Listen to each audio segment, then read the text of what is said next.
Today, we're going to dive deep into one of the shortest chapters of the Quran, Surah Al Asr. Now, don't let its size fool you. In this breakdown, we're going to unpack a pretty unique philosophical take that shows a massive cosmic and human drama, all hidden in just 3 little verses. Let's get into it. So here's our roadmap. First, we'll look at the incredible weight of the very first word. Then, we'll get into the universal problem the surah lays out, humanity being in a state of loss. From there, we'll hit the turning point, the great exception, the way out. We're going to break down the 4 specific things needed for salvation, and finally, see how these ancient ideas become real, practical advice. It's a really powerful problem and solution setup. All right, let's jump right in with that first verse and the incredible weight of time itself.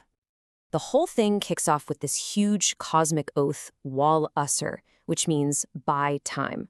But, this is way more than just a simple statement. It's like an invocation that sets this massive stage, asking us to see all of existence as a witness for what's about to be said. Okay, let's really dig into this word, Al Asr. The interpretation we're looking at explains that its root meaning is so much deeper than just time. It actually carries this powerful idea of pressure, of squeezing, of an intense process of extracting something. Seriously, think about squeezing an orange to get all the juice out. That's the kind of feeling packed into this single word.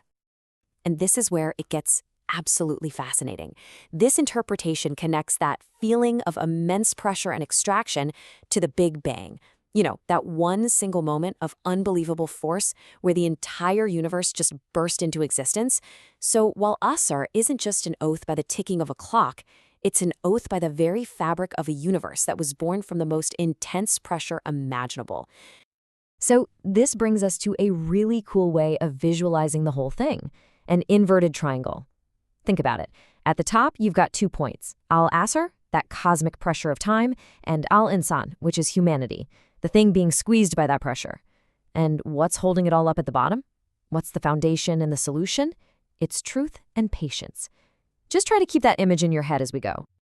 Okay, now let's move on to section 2 and see where this goes.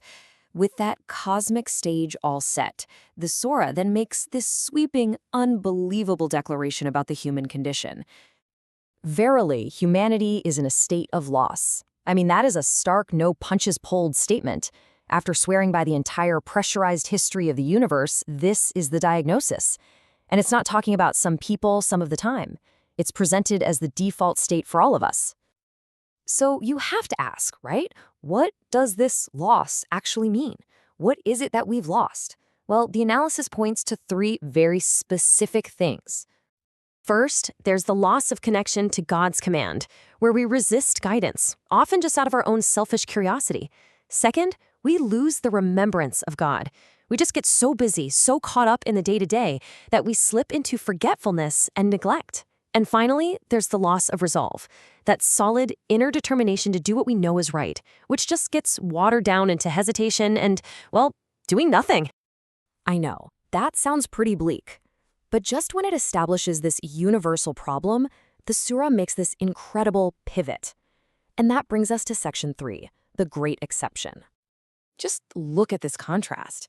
On one side, you have the state of loss, which is the default setting for literally everyone, but then comes this game-changing phrase, illa ladina, except for those who. This phrase, it changes everything. It carves out a pathway to safety from that all-consuming state of loss. It's the big, hopeful turning point of the whole chapter. So who are these people? Who are the ones that make up the exception?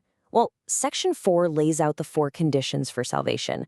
This isn't some big mystery. It's a super clear, actionable roadmap. So the surah gives us 4 conditions. The path kicks off with belief, right? The foundation of faith. But it doesn't just stop there.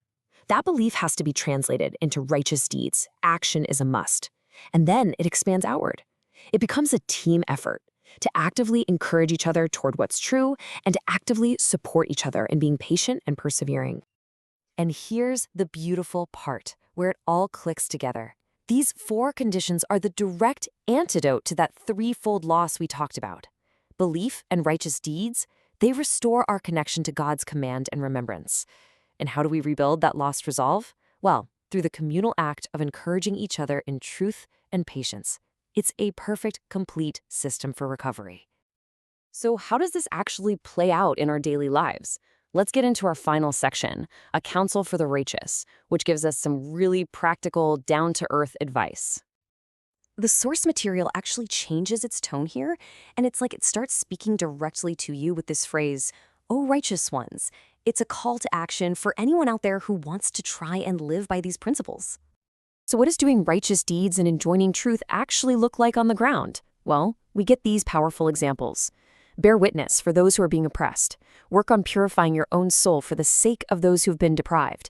And feed the hungry, especially when they are totally overcome by their situation. It just brings it all down to earth, you know? It makes the abstract beautifully concrete. And all this advice is kind of summed up with this profound idea. Support the weak, for we may not know who is truly the strongest. Wow. I mean, that just flips our whole understanding of strength and power on its head. It suggests real strength is found in humility, in service, and in standing up for justice for other people. And this leaves us with one final question. In our world today, an age that's all about speed, distraction, and incredible pressure, which kind of echoes that original meaning of Al Asr, how can we consciously practice these four conditions? How do we build belief, act with goodness, and commit to the community effort of upholding truth and patience when the whole current seems to be pulling us toward loss? That's the challenge this tiny but timeless chapter leaves with us today.